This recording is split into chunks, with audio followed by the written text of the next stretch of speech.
amashusho yagiye ahagaragara kuri wa 22 z'ukwezi kwa munani agaragaza abasirikare ba M23 ndetse n'abayobozi ba AFC ariryo huriro ribarizwamo ni M23 bari kubyinana n'abaturage bo muri Butembo. Aba bakaba bishimira ko ngo iyi M23 kuva yagera hariya yabazaniye amahoro n'umutekano.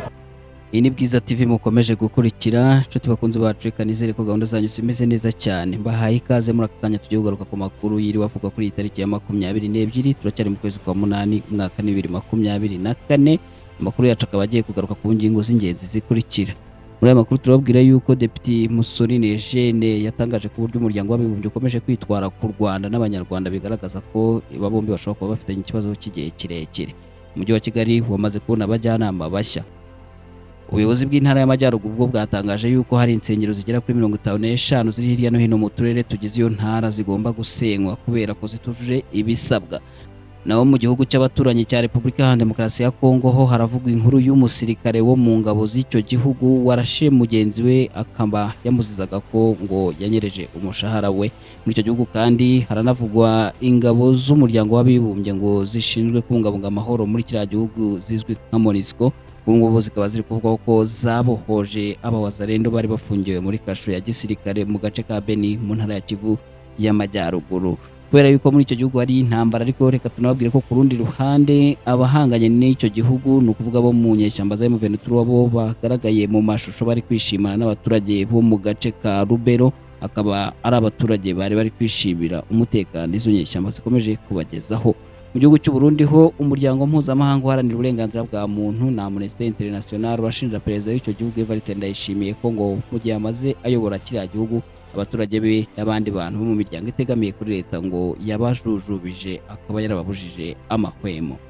Hamwe n'andi makuru menshi yakomeje kugarukaho kuri uyu munsi, rero reka tuyarambure mu kanya gatoya. Daddy, nabonye televiziyo nziza kwa Ndode Diemano, wayitugurira? N'abana barabimenye ko agira ibikoresho byiza by'imvaburayi. Kwa Ndode Diemano wahasanga ibikoresho bya elektronike by'imvaburayi. Hari water dispenser, gas cooker, amaradiyo, televiziyo, ibikoresho bishyushya amazi bituruka ku mugabane w'i Burayi. Wahasanga nanone frigo, amagaze y'ubwoko bwose, kandi iyo uguze gaze bayikugereza mu rugo. Ni naho wasanga Canal Plus na Canal Box, bafure ku bakeneye umuziki, imashini imesa, rice cooker, blender, micro-onde n'ibindi. Iduka Ndode Diemano warisanga mu mujyi wa Rubavu rwagati ahateganye n'isoko rya Gisenyi ku igorofa rya Unity House. Waduhamagara kuri telefone igendanwa 078 77 63 68. Gana iduka Ndode Diemano urahasanga ibikoresho kandi ku giciro cyiza.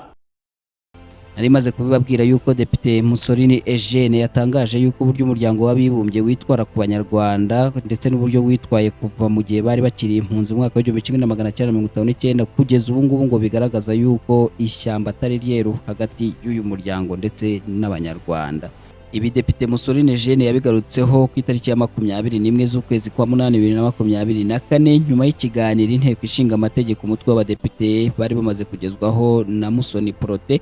Akaba ari ikiganiro kigaruka ku mateka yaranze u Rwanda kuva mu gihe cy'ubukoloni kugeza mu myaka ya vuba. Abadepite basobanuriwe ko mu gihe jenoside yakorewe abatutsi yari imaze guhagarikwa, ibiganiro byo mu rugwiro byari birimo ingingo yibanda ku cyo abanyarwanda bapfaga. Aha rero akaba ariho Depite Mussolini Eugene yahereye avuga ko ngo ikindi gikwiye kwibazwa hari icyo abanyarwanda bapfa n'umuryango w'abibumbye, kuko ngo kuva na kera yateranye uyu muryango watereranye abari bari impunzi, ndetse uyu muryango ukaba wananiwe guhagarika jenoside yakorewe abatutsi mu 1994, ndetse n'ubu ngubu uyu muryango ukaba ugishyigikira imitwe y'iterabwoba yihishwe inyuma na Repubulika ya Demokarasi ya Kongo ifite umugambi wo guhungabanya umutekano w'u Rwanda. Aha akaba ariho Depite Mussolini Eugene yahereye yibaza icyo abanyarwanda bapfa n'uriya muryango w'abibumbye, akavuga ko aho bari bamwe bagerageje kubicisha ibisimba, ariko ngo umuryango w'abibumbye ugaceceka. Abahunze kera basabye ngo bacyurwe, umuryango w'abibumbye uravuga uti oya.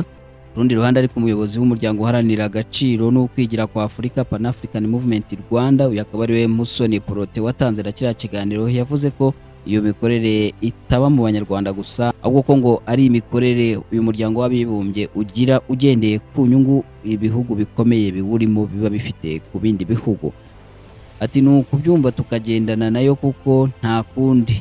ariko kandi tukanashakisha ibisubizo kuko irayoborwa nayo, kandi nk'uko mumaze kubona ibintu byinshi ni igishoro, ni ukunguka. Nakakomeza agira ati irahari bayishoramo kandi ikabungukira. Ni imitegekere y'ibihugu bishaka kuyobora ibindi, biba bishaka imvururu, biranaziteza kugira ngo bikomeze. Musoni Protais uyobora Pan African Movement kandi yanavuze ko ngo hatangiye ibiganiro by'ukuntu umuryango w'abibumbye wavugururwa ukaba umuryango wa bose aho gukomeza kuba igikoresho cy'ibihugu bikomeye gusa.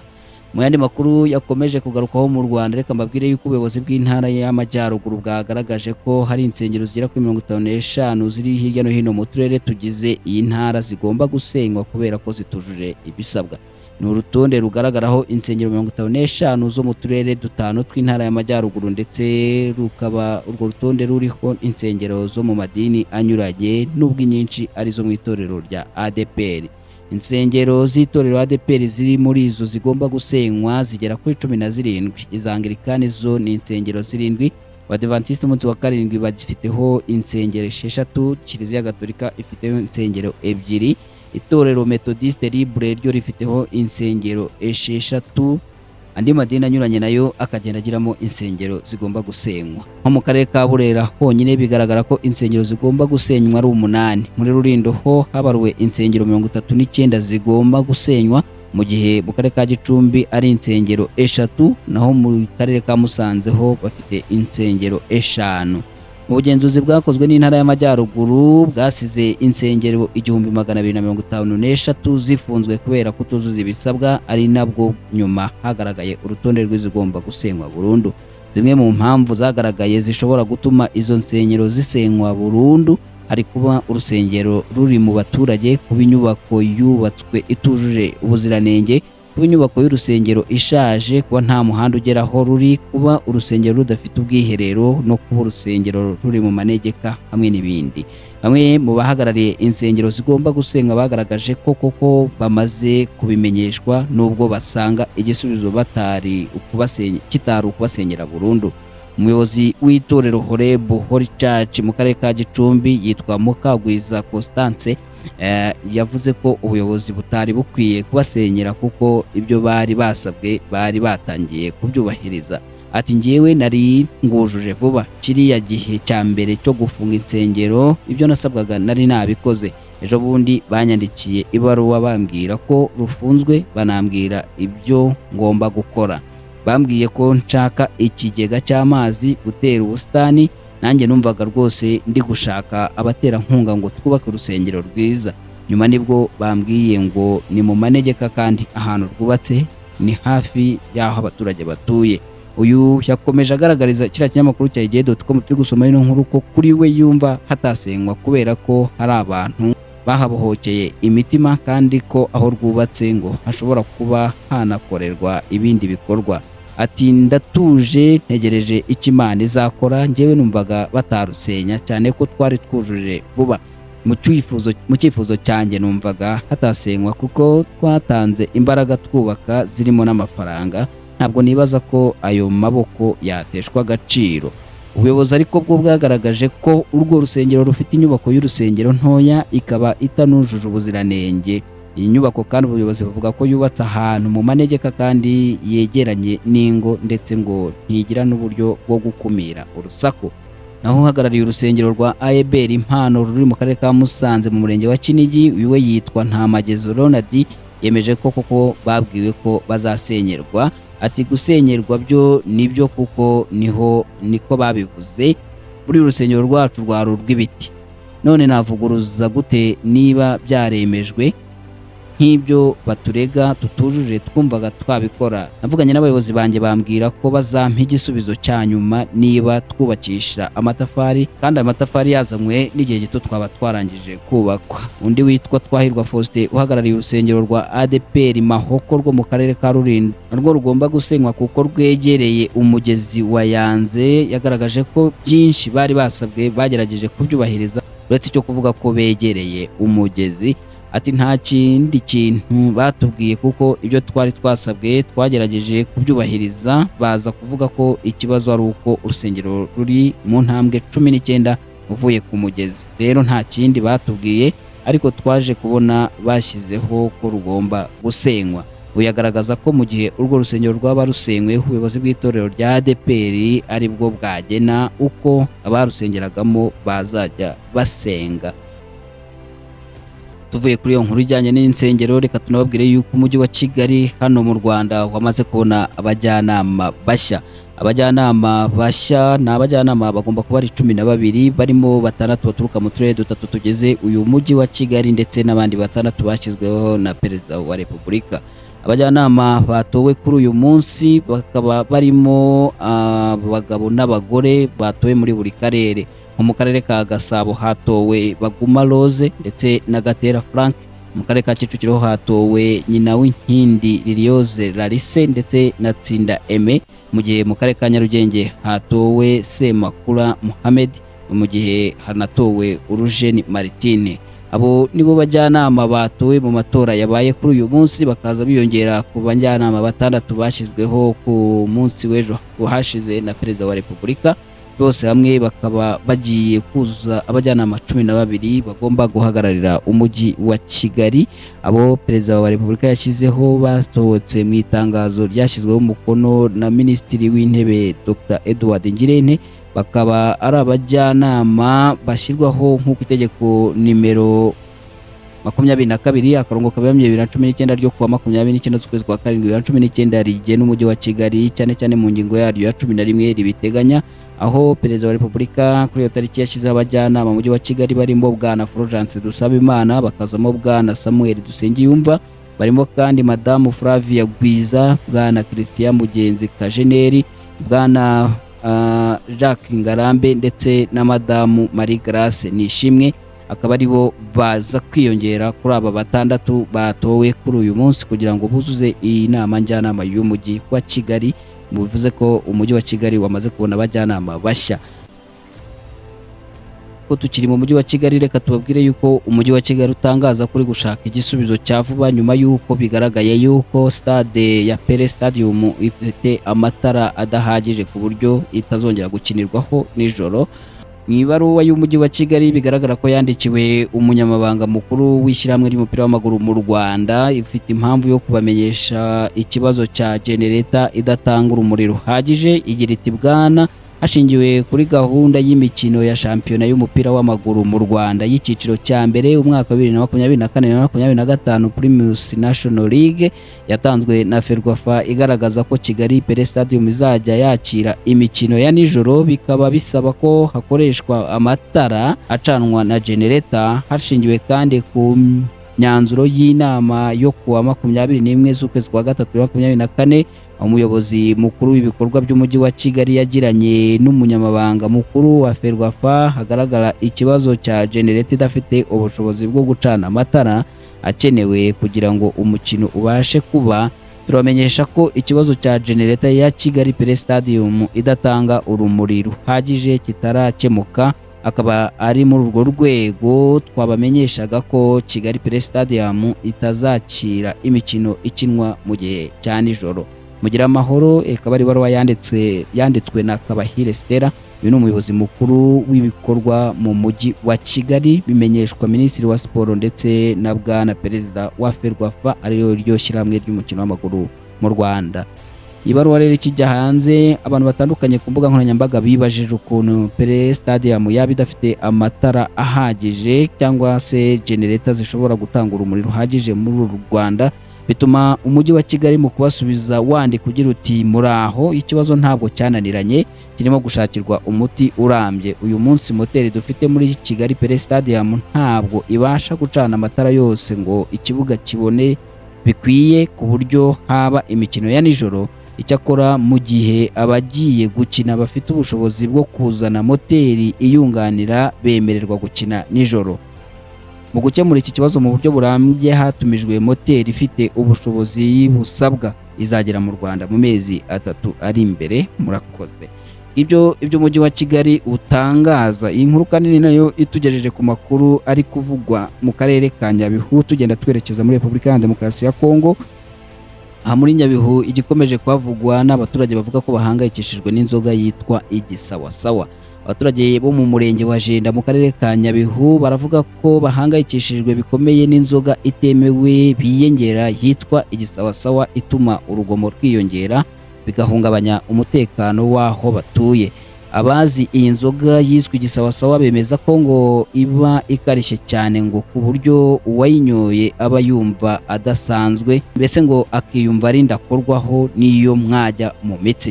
Abatayinywa rero bo bakemeza yuko ngo bazi ububi bwayo ndetse ngo ubwiyongere bw'urugomo rukunze kugaragara aho batuye ni kimwe mu bigaragaza ubukana bw'iyi nzoga ndetse n'uburyo itejemo ikibazo. Bamwe muri abaturage baganiriye na televiziyo ya BTN bavuga ko ngo babona iyo nzoga y'igisawasawa icuruzwa kandi n'ubuyobozi bubirebera ntibugire icyo bubikoraho, bagakomeza bavuga ko ngo hakenewe ko ubuyobozi bushyiraho imbaraga bukaba bwanahashya iyi nzoga ikomeje kubangamira ubuzima bw'abaturage. Bitangazwa ko abamaze kuyinywaho ngo iyo batayibonye n'ibiryo badashobora kubirya, bityo ngo bakaba bumva batayivaho uko byagenda kose. Mu minsi ishize ngo hari uwagonzwe n'ikinyabiziga ahita apfa biturutse ku kunywa iyi nzoga yitwa igisawasawa. Umuyobozi w'akarere ka Nyabihu yitwa Mukandayisenga Antoinette yavuze ko bagiye gukurikirana aho iki kibazo kiri, bakaba bahana abakora iyi nzoga ndetse n'ibindi biyobyabwenge muri rusange bikomeje guhungabanya umutekano w'abaturage bikaba byacika burundu muri kariya gace. Andi makuru yakomeje kugarukaho mu Rwanda, reka tubabwire yuko hano mu Rwanda Minisitiri w'Intebe Dr Edouard Ngirente yageze mu kigo cya Nkumba aho yari agiye kuyobora umuhango wo gusoza itorero Indangamirwa icyiciro cya 14. Itorero Indangamirwa ni itorero ryitabirwa n'abanyeshuri babaye indashyikirwa mu mashuri yabo, abize mu mashuri mpuzamahanga ndetse n'abashoje neza urugerero rw'inkomezabigwi cyo kimwe n'abayobozi bahagarariye abandi. Amafoto yagiye hagaragara kuri iyi nshuro agaragaza ko abatorejwe muri iri torero ry'Indangamirwa icyiciro cya 14 bahawe amasomo akarishye arimo n'amasomo ya gisirikare, bakavuga ko ari amasomo y'ingenzi azabafasha kurushaho gusobanukirwa imiterere y'igihugu, umuco mbonera ndetse n'uko babasha kwitwara mu bandi.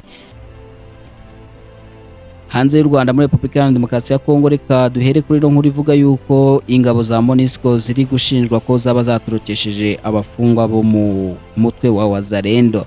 Ingabo z'umuryango w'abibumbye zishinzwe kubungabunga amahoro muri Repubulika Iharanira Demokarasi ya Kongo MONUSCO zikaba ziri gushinjwa ko zabohoje abo Wazalendo bari bafungiwe muri kasho ya gisirikare mu gace ka Beni muri Kivu y'Amajyaruguru. Byabaye kuwa gatatu ku itariki ya 21 z'ukwezi kwa 8 2024, aho abana barenga 7 bari hagati y'imyaka 14 na 17 bari barinjijwe mu mutwe witwaje intwaro wa gisirikare uzwi nka Wazalendo barekuwe bava mu buroko bw'ubushinjacyaha bw'abasirikare aho bari bamaze igihe bafungiwe. Rekurwa ryabo barwanyi ryaturutse ku mbaraga n'ubuvugizi bwa MONUSCO binyuze mu gice cyayo cyo kurengera abana. Bamwe muri bo bari bamaze igihe bakorera ikasanga mu mujyi wa Beni, abandi bakorera imabarako mu ifasi ya Beni. Umwe muri abo bana akaba yarasobanuye ko binjiye muri iri tsinda rya Wazalendo kubera ubujiji kandi batumva neza ingaruka bizabagiraho. Yavuze kandi ko yari atuye mu mujyi wa Butembo igihe yinjizwaga mu basirikare, bakaba baramubwiraga ko ngo agiye kujya arengera abaturage abakiza abarwanyi b'umutwe wa ADF wamaze gushinga imizi muri kariya gace ka Beni. Yasobanuye kandi ko ubwo bajyanwaga muri uyu mutwe bizezwaga ibitangaza birimo kubahindurira ubuzima bakagira ejo heza hazaza, ariko ngo nyuma yaje gutungurwa nuko ahubwo imibereho yabo yarushijeho kuba mibi. Ibi rero ngo bikaba byaratumye bashaka kuva muri uwo mutwe wa Wazalendo ariko babura uburyo, kubera yuko ngo igisirikare cyahitaga kibata muri yombi kikabafunga. Ubu bakaba bari bamaze amezi 3 bataratabarwa kugeza ubwo batabawe na MONUSCO. Ubu MONUSCO ikaba yahise inabashyikiriza ibiro by'umuryango w'abibumbye bishinzwe kurengera abana UNICEF. Yandi makuru ari kugarukaho muri Repubulika Iharanira Demokarasi ya Kongo, reka tubabwire ko Igoma mu ntara ya Kivu y'Amajyaruguru, Igoma akaba ari nayo ifatwa nk'umurwa mukuru w'iyo ntara ya Kivu y'Amajyaruguru, umusirikare wo mu ngabo za Repubulika Iharanira Demokarasi ya Kongo yarashe mu cyico mugenzi we wari umukuriye amuhora kunyereza umushahara we. uyu warashe yitwa Banza Lunga, naho warashwe ni kapiteni Albert Bosina, akaba uyu Bosina akaba yarakuriye imari mu mutwe w'akarere ka gisirikare ka 33 k'ingabo za Repubulika Iharanira Demokarasi ya Kongo zirwanira mu mazi.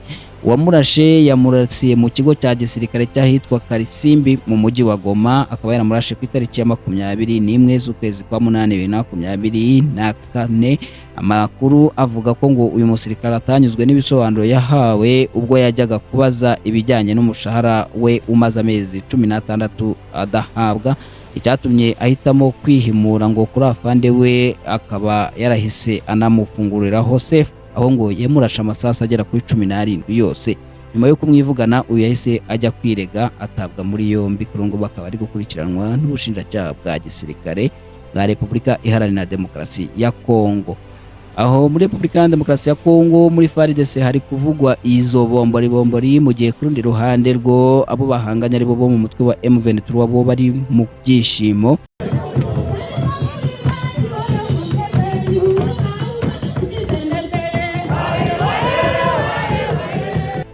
Amashusho yagiye agaragara kuri 22 z'ukwezi kwa 8 agaragaza abasirikare ba M23 ndetse n'abayobozi ba AFC ariryo huriro ribarizwamo ni M23 bari kubyinana n'abaturage bo muri Butembo. Aba bakaba bishimira ko ngo iyi M23 kuva yagera hariya yabazaniye amahoro n'umutekano. M23 ntago ifite igice kinini cyo muri Butembo, cyo muri Rubero, icyakora ifite agace ka Butembo, akaba ari naho bivuga ko ano mashusho yafatiwe.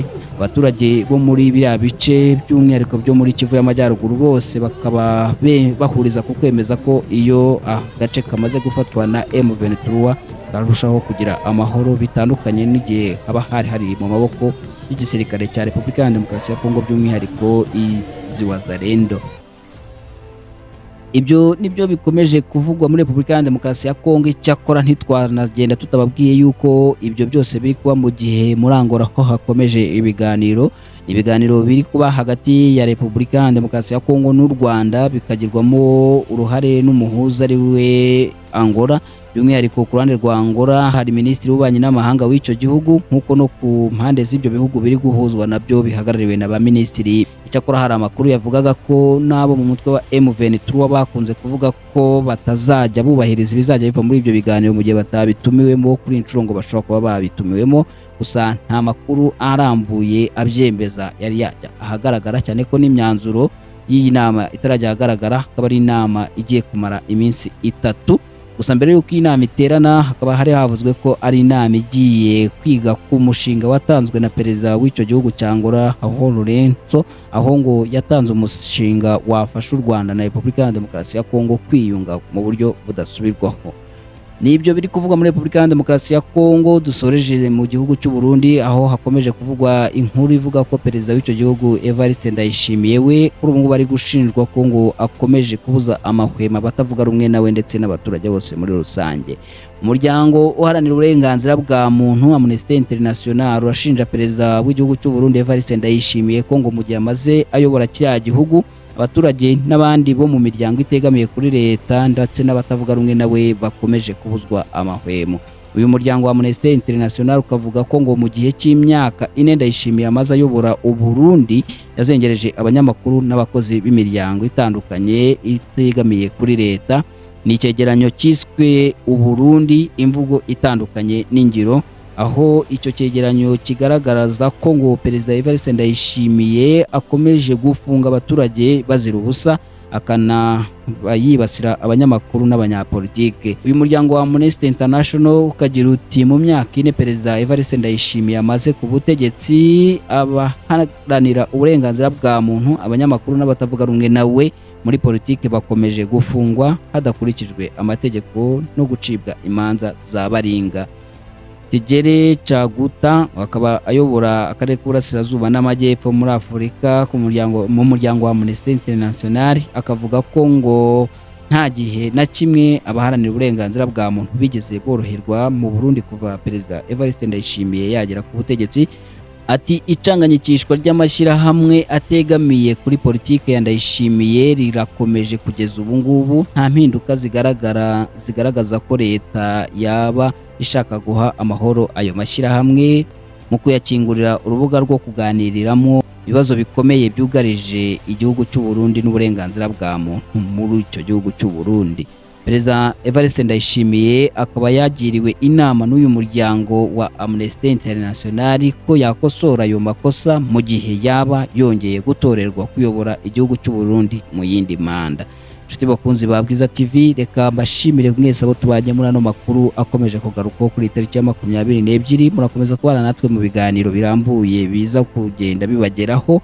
Nitwa Shadrack Niyonsenga, mwibuke gukora subscribe, like, shares ndetse na comment muzitange. Imana ibarinde. Bye.